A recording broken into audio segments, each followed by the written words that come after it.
आज हम बीए पाठ तृतीय में 1857 के स्वतंत्रता संग्राम की चर्चा करेंगे। जैसा कि पूर्व कक्षा में भी इसके कारणों और इसके प्रसार की बात हम कर चुके हैं।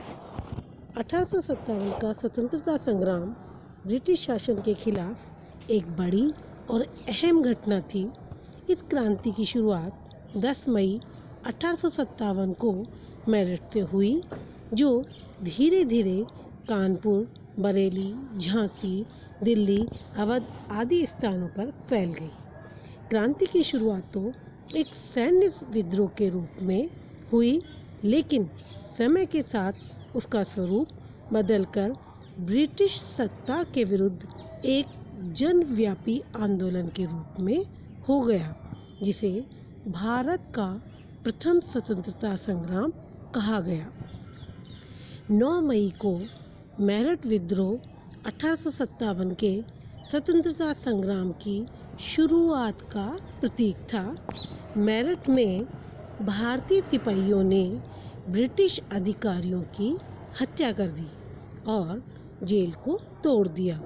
10 मई को वे दिल्ली के लिए आगे बढ़े।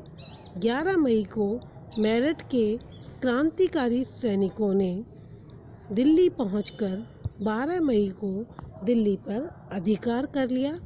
इन सैनिकों ने मुगल सम्राट बहादुर शाह द्वितीय को दिल्ली का सम्राट घोषित किया। शीघ्र ही विद्रोह लखनऊ, इलाहाबाद, कानपुर, बरेली, बनारस, बिहार, झांसी में भी फैल गया।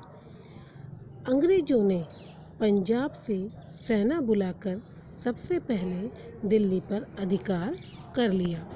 21 सितंबर 1857 को दिल्ली पर अंग्रेजों ने पुनः अधिकार कर लिया, परंतु संघर्ष में जॉन निकोलसन मारा गया और लेफ्टिनेंट हडसन ने धोखे से बहादुर शाह द्वितीय के 2 पुत्रों मिर्जा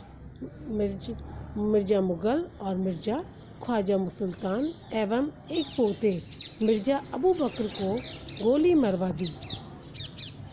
लखनऊ में विद्रोह की शुरुआत 4 जून 1857 को हुई। वहाँ के क्रांतिकारी सैनिकों द्वारा ब्रिटिश रेजिडेंसी के घेराव के बाद ब्रिटिश रेजिडेंट हेनरी लॉरेंस की मृत्यु हो गई। हैवलॉक और आउट्रम ने लखनऊ को दबाने का भरसक प्रयत्न किया, लेकिन वे असफल रहे। आखिर में कॉलिन कैंपबेल ने गोरखा रेजिमेंट के सहयोग से मार्च 1858 ईस्वी में शहर पर अधिकार कर लिया। वैसे यहाँ क्रांति का असर सितंबर तक रहा। भारत के इतिहास में 10 मई 1857 का दिन सुनहरे अक्षरों से दर्ज है। आज ही के दिन मेरठ की छावनी के 85 जवानों की वजह से देश में ब्रिटिश हुकूमत के खिलाफ और आज़ादी के लिए चिंगारी फूटी थी।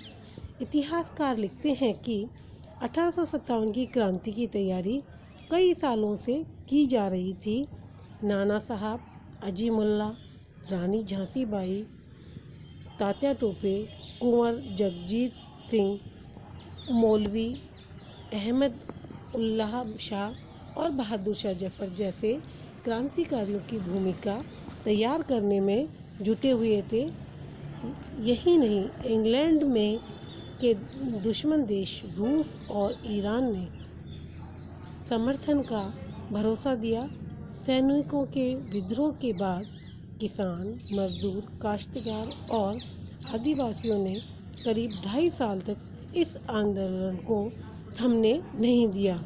गाय और सुअर की चर्बी लगे कारतूस चलाने से मना करने वाले सैनिकों के कोर्ट मार्शल के बाद क्रांतिकारियों ने उग्र रूप अख्तियार कर लिया और 50 से ज़्यादा अंग्रेज़ों की हत्या कर दी। इस क्रांति के बाद भी अंग्रेज़ों ने भारत पर 9 दशक तक शासन किया, लेकिन क्रांति का दमन करने के दौरान ब्रिटिश क्राउन को भारत में बहुत से बदलाव करना मंजूर हुआ। इस क्रांति का एक महत्वपूर्ण परिणाम यह हुआ कि क्रांतिकारियों ने बहादुर शाह जफर को अपना नेता मान लिया और उनके नेतृत्व में क्रांति की शुरुआत की।